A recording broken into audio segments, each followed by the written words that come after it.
Kamano ne Nyasaye maduong' matimo ng'wono momiwa dichiel thuolo machielo mondo wawinj wachne. Arwaki e program ma tich ang'wen kawuono, kendo wabiro yudo wach Nyasaye. Kapok wachako to walam Nyasaye kwaketo chenro telo e Ruoth. Mana in Nyasaye maduong', Nyasaye marambi maraloye mar kedo mar nditi, Nyasach Ibrahim, Isaka gi Jakobo, jateko mar Israel, koro yudo duong' kiwuoyo kodwa kuom wachni. Warwaki in Roho Maler, wira in e japuonjwa. Nyasaye gwedh misumbani kata wasumbi ma johera mar TV, imegi winjo malach mar chuny kendo wachni thuolo e chunygi. To tim kodwa kambi kwachako wachni e nying Yesu Kristo wakwayo. Amen. Wadhi yudo wach Nyasaye kowuok e kitabu mar Ruodhi mar 2, madongo 2, matindo 19 nyaka 22. Wadhi yudo somo maro makawuono e Ruodhi mar 2, madongo 2 matindo 19 nyaka 22. Wacho niya: kendo jodalano noluwo ne Elisha, ne wasayi, kar dalani ober kaka ruodhwa oneno, to pi ok ber kendo piny ok nyagi. Nowacho, kelna agulu manyien uketie kado. Mi gikelonego, kendo nowuok nodhiyo e kar thidhia mar pi. Nobolo kado e iye, kowacho, Jehova owacho kama: aseloso pigni, tho kata keth moro ok nochak oae iye kendo. Kamano pigno osiko kolosore nyaka kawuono, mana kaka wach mar Elisha nobet. Amen. Adwa na wuoye Gima Kech kata piny makech. Wach ma adwa na wuoye en Gima Kech. Wach ma wasomo notimore ndalo mag jonabi, ndalo mag muma, ka Nyasaye nosewiro jal miluongo ni Elisha. Elisha ne en wuod Jasphat. Elisha ne wuod Elijah mar yie. Elijah kichako madongo 2 wang'e chakre achiel, to wawinjo kindgi kaka giwere, kendo ne giwuotho ka gichako gi Gilgal to gidhi Jeriko, Bethel, ma giridore nyaka Jordan. To ka e kama ne Elisha otwere gi misumba Nyasaye Elijah. Kendo mumalero kanyono Elisha nodong' gi nyadiriyo mar wir mar Elijah. Wach masomo en ono mar 2 e ngima mar Elisha. Ono mokwongo en bang' ka law abolo osedong' mar Elijah, loka Jordan to kwanyo. Sama nokwanyo law abola, kama teko mar wir mar Elijah nodakie, janabi Elisha nochomo Jordan tir, kendo nokoni to ere Nyasach Elijah, to chwado Jordan gi law abola. Mano safar mar 3 matimo ono manotimore Jordan. Mokwongo ne en Joshua goganda Israel, ka Jordan nodok gi ng'eye ka Israel kalo donje piny Gilgal, piny Kanaan. Mar 2 ne en Elijah kochwado Jordan kadhi loka ka gin gi Elisha. Mar 3 en ka koro Elisha janabi dwaro neno Nyasach Elijah. No nene ratiro e Jordan ka Jordan owene wang'a yo. Adier mano ranyisi ni Nyasaye osewiro misumbane Elisha mar bedo janabi e oganda Israel. Wachno nomiyo Elisha oneno duong' gi loch mar Jehova mane ni kuom Elija kagore kuome kendo tiyo kuome. Kendo Muma ne samano akanyo yawuot jonabi mane ni Jeriko norado kode. To kane gibedo piny ne gitwak. Sama ne gitwak kode ne gikoni to wadhi wamany misumba Nyasaye Elija kamolwarie. To kone gini na asekonu ni wachni onego winjre ni wainya. Jalcha gach macho kao Nyasaye tere polo makobilo tho. Mano Nyasaye malich miwuoro. Makara ka wachne yalo to nego mak chuny ng'ato gi kibaji gi luoro. Ni wach miwuoye ngima kendo tiyo. Wach miwuoye miyo pinyruodh mudho ka pinyruodh mudho kirni. Wach miwuoye nigi duoko ne gima nade manyose kethore kata wuore. Wach miwuoye nigi geno ne ng'ama geno ne oselal. Wach miwuoye nigi ngima ne ng'ama tuo ketho dendi. Wach ma Nyasaye okelo gi sani ngima en obith molole gangla madhoge ariyo. Wach milero yaro gik moko manyose pandi moter elisoso ma iye magwashik ng'ato maganam to onyalo ywaye mokele kendo.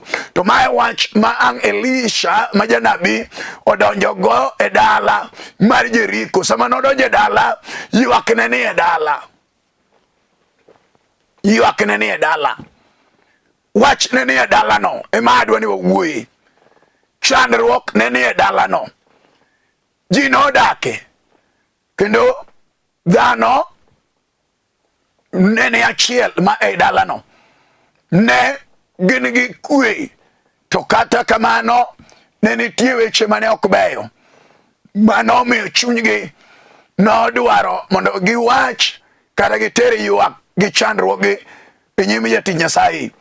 Muma ni sama ne gibedo piny gi jatich Nyasaye ne giwachone ni ng'at Jehova wach ni e dala ni ber. Dala ma wantie ni ber kendo kwe ni e iye.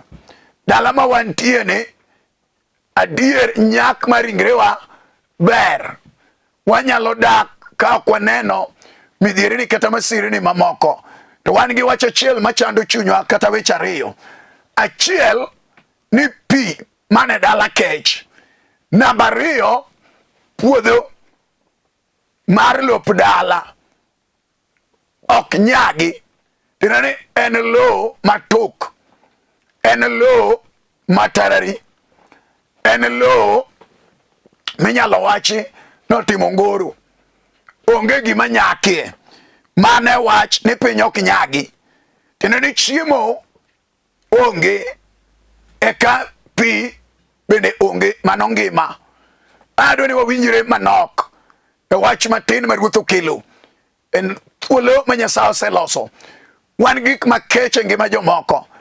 Onyalo chwe, ji nene kochwe, te iye, chunye ma iye nitie gima kech.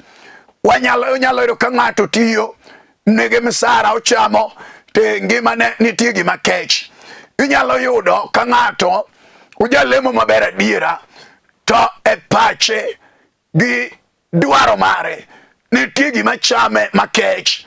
Inyalo neno ng'ato ka pichni adier mepar ni ng'ane dhi maber, lakini koyaw ni chunye omera chuny machalo kapu janeko mating'o weche mang'eny, mating'o pek, chuny ma jating' chandruok, chuny ma samoro inyalo muono ng'ato miwuoro ni ng'ato adiera kata ok dew ji, to kare gimowinjo ene mong'eyo, gimoyware go magore gi ngimane matame bedo gi kwe mar chuny ene mong'eyo. Gima adier chiewe nindo, kose nindo tieno to gino chunge nomera kate nindo wach nitie mapek, wach ma lalore dhorangach, wach ma lalore dipo, wach mojuoko chielo ling go, wach madier miyo nindo lale wang' ng'ato, to ng'ato chung bede bath otanda ka kogo tike je ka piny ochame. En gima kech ma kotemo ni dwa nomuonye to ok omuonyre. En gimipimo gi yadh quinine machon mane muonyone malaria makise muonyere kodonjo dendi kore kochako ili kendo mano gima ne kech ma ji mang'eny ne ok nyal yie mondo muonye adung odog ne Yesu. Adwa ni wawinjore ang'o ma kech e ngimani. Ang'o mineno ka kech ma kidwa chamo tok chamre? Ka oganda mag Jo-Jeriko wuoye pi ni pi kech e dalano, adier gidhi maber, to kata kamano kogi kar modho, kogi kar tedo, pi kech. Wan gi pige be mang'eny motimo bala, bedo ka pi ok nyal tedgo, en pi magala gala, en pi machuot chuot, en pi ma ok modhre. Mae gimomiyo jogi nobedo piny mos gikone jal muneno ni kani, ma ok dhana dhana, ma janabi mar Jehova, ma ng'at mowir ma Ruoth owiro, ma ng'at mowal ma Nyasaye tiyogo. Wan gi pek gi chandruok monego waket e nyim Nyasaye. Miyo ne gichomo janabi Elisha kagiwacho ni winjo Jaduong, dala ma wadake ber, dala ma wadake ni kata kokende mon adier nyalo dak maber.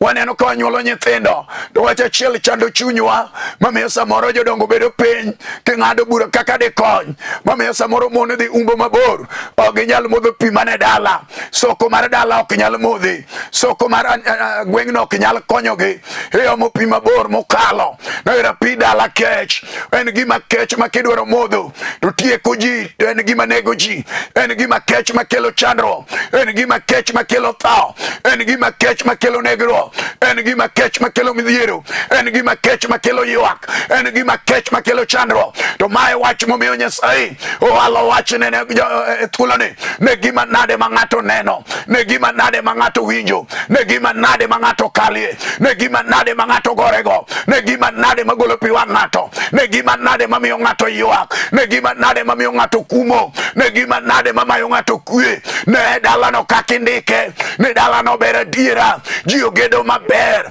dhano dak maber, gin gi nyithindo, to kara kamano modho onge. Pi e ngima, kineno dala ma pi rachie, ng'e malong'o ni dalano endo, o masira ni e dala, chandruok maduong' ni e dala, dhano ywago dwayo, newira mon umbo mabor, mon dhi atwa katwa, gidhi manyo pi to e ngima. Otam dalano e ngima mar ngima gi mar dongo, otam dalano e ngima mar ngima mar nego riyo, ok ginyal yudo resruok, ma kata jamni ok nyal modho, newira pigno kech. Ang'o mineno ka kech e ngimani? Magare temo ni lose to ok losre, makate go e bura, wach moseteri midok thuru, ma jodala wuoyo tamore. Wan gi joma ne otede miere, ma ji ide piti piti, ma jomoko be gin jojuog wang', mane wach makeche dala. Adier kineno gi oko to gin nyiri ma jobeyo, to kata kamano gin jaber jaula, kama nyalo tede onge. Mano gima keche dala, en dala ma kamono bire, ka ok olokni juok to kitedi, en dala ma gik moko kechie, en dala medo kadiera, gik moko timore magala gala. To wach miyalo nigi teko, mamiyo joma ng'eny oseneno ka nyaka ajuoke gi ji magala gala, ma juogi omako mag juok, iloko kendo iwaro, ma jochiende mag juogi, mag juok ringo wegi, mag kwere manonindo, kane wasigu no dake ngimagi, mago ji magala gala, ma jachino pidho gik moko ni kare ngimagi, mondo kik gibed gi kwe. To mae momiyo yalo injili mar wach Nyasaye mane Elisha janabi odonjo go e dala mar Jordan, kata dala pige ne kech, kata dala ji ok nyal dongore, kata dala ji ok nyal chunge malo, kata dala ji ok nyal chieme, kata dala ji ok nyal nene mor. Mano gima chando jo dala, miyo gi jomoko ringo dhi ogedo mabor, gidare kuonde mane ginitie. Gima darogi en ang'o? Pi makech manie dala, gima miyo jomoko nolal e bombe, ok gidwa kata dok miechgi, gitiye bombe kuondego, pi dala gi pi keche dala, mane gima noriembogi. To mae wach momiyo yalo Yesu Yesu manyalo dwoko ng'ato ratego, Yesu jal manyalo loko pi. Muma lero ni sama noter wach nyime Elisha ma janabi, nokelne wach nyime koni kare wach ni ka kata wuoro ni dalane en dala maber ma kwe nitie, to kare oyudore wach moro kata kamibete no ok inyal koso lweny, ok inyal koso wach, ok inyal koso gimochungi nyime machalo got mogingore, matami muomo, matami kalo, matami kwe kod mor. Mai momi yalo injili, injili rora, injili teko, injili nyalo mar Kalvari, injili awes mayuayo kata gima nyose dhi mabor, injili dwoko ne gima onge manyose bedo ni teke ngima ng'ato, injili chang makata ringre ng'ato obedo gi kech mar kwiri, mar jasigu magalagala, mag chunje, mag tuoche, magalagala, mag mudho. Jal ma chunye oyawre nyalo dwaro Nyasaye kone Jehova winjo adiera. An gi Gima Kech ma wuoyo kata mane Jeremia ni ng'ato ka ng'ato kuny mana sokone kimodhe kisimbe mamoko mag jomoko nono, tena ni ng'ato ka ng'ato bidhre mana gi chiege hie. Wach matemo laro en niya, wach no okelo miyo tuoche donje piny ka ji modhe kisimbni mopogore opogore, kaka Jeremia wuoyo adek mano wach mochando ji ni ji modho nyaka yaw motuch magalagala. Mana wach madwana ler ni kamine ni winjani, kamine ni nena ni jalweny. Wach Nyasaye nigi teko mar goli kama initie, kata pi manyi modho kech ukelo tuoche magalagala. Wan gi joma yuare gukimi nere mano yasigu nyo anone ngimane mondo ting misigo mapek, to wach milero nigi teko mar miyo pigno makech manyo emodho olokore kwiri dende. Wach miyalo nigi dwoko, asenene kara kochango nyaka jokimi wang'a kama, ka Nyasaye chango gi magiwe nyaka munyo ya. Ang'eyo Nyasaye machango ji maratego mar loyo, Nyasaye madwoko ne ng'ato geno, Nyasaye marambi madado ng'ato kata kwiri kech mar remo mo aye, kata remo gi kech, remo ma gima ber onge, remo ma ok dwa ni ji odongre. Wach muloro ne ji e dala kod rangach, wach milero gi sani. Elisha ma janabi nokelo wach nyime, to dwoko yudore niya, Elisha nowacho negi ni iwinjo kata ka dala ni nigi chandruok, to an gi dwoko mar dala. Mi Elisha nokwayo kado, nokwayo chumbi, a preservative, wach manyalo kelo resruok, wach manyalo kelo geno, wach manyalo kelo chang. Yesu ja Nazareth en kende mabiro lere ni ng'ama chunye neno kata gimoro kech, kata ngima ni rach, kata weche ni owuore, kata ranga chamo ji, kata gima ber ok yudre, kata ji ok nyal mudho e soko no, nelero kech. Wach miye ilero mar Yesu amina, mar loyo nyalo mar Kalvari. Wach milero mar kech nyalo goli e teko mar wasiki mar jiemo, mar Gima Kech machami motami kwe kod mor. Injili nigi teko, nigi loch ne ng'ama chunye oyawre. Ere gima inene ngimani? Nenang'o makech? Wan gi wago gini matedo tamo. Mano Gima Kech e ngimane. Kodonjo kamoro en riembe, kodonjo kamoro kumoki, kaya wuoyo rado kode, ok onyal dak, ok onyal yudo thuolo mar keny. Mano Gima Kech e ngimane.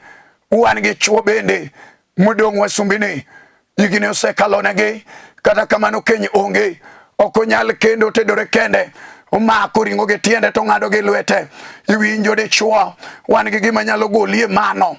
Wan gi jomoleo mosedwaro tich, wuotho gi barupe gino kech, ape rach, onge gima ber, kamora mara modonje ok onyal yudo thuolo. Wan gi joma chunje mag rejection, riembo kendo dhiro, chuny mak onge kama onyalo donje. Mano Gima Kech ma jachien opidho ni amana piny kijaber, kata kamano gimoro jachien opidho ngimani iluonge Gima Kech. Wach miyalo biro lose, wach Nyasaye pimo kod kado maloso. Sama wach Nyasaye odonje ngima ng'ato, sama wach Nyasaye olimo chuny ng'ato, sama wach Nyasaye ng'ato yie, sama wach Nyasaye ng'ato rwake ngimane. Wach Nyasaye bedo gima mit man gi ndhadhu momolore, kata kichame ochalo mor kech. Sama odonje i to koro lokore soko mabobni gi pingima, agone ruodhono erokamano gima nyalo bedo makech samoro en gima nopidhi koda juok e rangach mar dala moro kata jomoko machon no omo jomiriere mano ywayo gik moko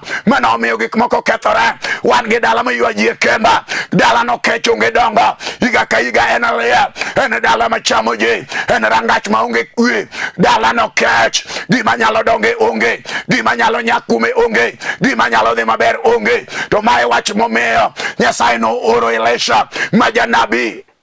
Hallelujah. Ai to donje dalano sama no donje dalano jo dalano no fwenyo chandruok mar ngimagi gima ng'ato nego tim nonego yud nang'o matime onego fweny nang'o masani onego yud nang'o madhuniang'ni nang'o matimore mamiyo gik moko kethore mamiyo weche ok dhi maber mamiyo mor onge mamiyo dongo onge dala mamiyo jomoko ok nyal somo iyudo miere moko joma wuok e gini yaya gi jokwadhok otamore somo jomoko gin jobar yien gin joma tiyo tije matek mag akor ma ng'ato bano ne long wan gi dala makong'o degi notoe mag math ji nomadho mochwoe umgi ma jomoko notho ka wasumbini moko bende notho ka ji onegore kelaro weche mag degi mierego onge ber miyo yalo injili mar ono injili tinga manyalo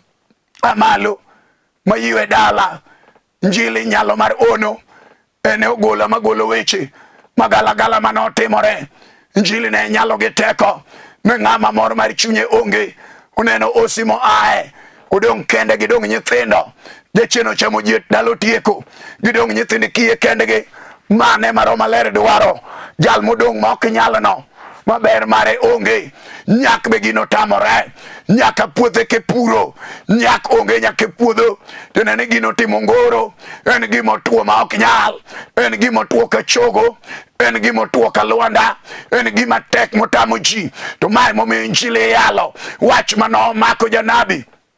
Hallelujah. Mano miyo janabi odonje dalano mondo kel geno ne dalano mondo kel resuk ne dalano mondo kel duoko ne dalano mondo kel chang ne dalano kata bed mana tuo modak e ringre ng'ato machamo ng'ato makech ne ringre makech ne dongo mare makech ne kwe nyaka ne berne to mae momiyo yalo Yeso jal man gi teko gimomiyo janabi na chomo soko ter kone kamae soko motamo ji biro ng'eni nitie Nyasaye man gi nyalo man gi teko sama no wuoyo kose kaw kado modhi onje soko sama no ole soko no wacho ni chakre kawuono ubiro neno ka gik moko timore mabeyo ne alworani gik mabeyo biro timore rangani anyuolani nyaka lo biro bedo gi nyak kata ka ne gipuro puothegi ne tho abwochi gima ne nyalo dongo onge nyak mar puodho ne onge nyiso ni kech ne duong' kama nyak onge dhano sike chandruok dhano sike kech dhano sike edhier nera nyak onge loe mane Nyasaye ogwedho ne kanye manyaka watie ka watie to wayudo nyak kod chiembwa kawuoke tinende ne Nyasaye maduong' moseketo wachelewa Elija kawuono Elisha onge wach mar Elisha di onde manotime matiyo ne ng'amo sunyo se yaure mawacho na winjo Nyasaye mar nyalo mar ono ane ma oda kech ane ma nyak onge giga kata chako hala ohanda rochore arocha ane pesa na lal ane makachako gimoro gira rochore arocha ane ma aparach ane madongo na onge ane makadwa na amalo giga kethore aketha ane makadwa na los gira giga rondore aronda mane jal maro malere dwaro machunyo yaure wacho ne dala ne kech yarangane kech koda ane ma aparach ane ma giga digni ane ma yore ga olorore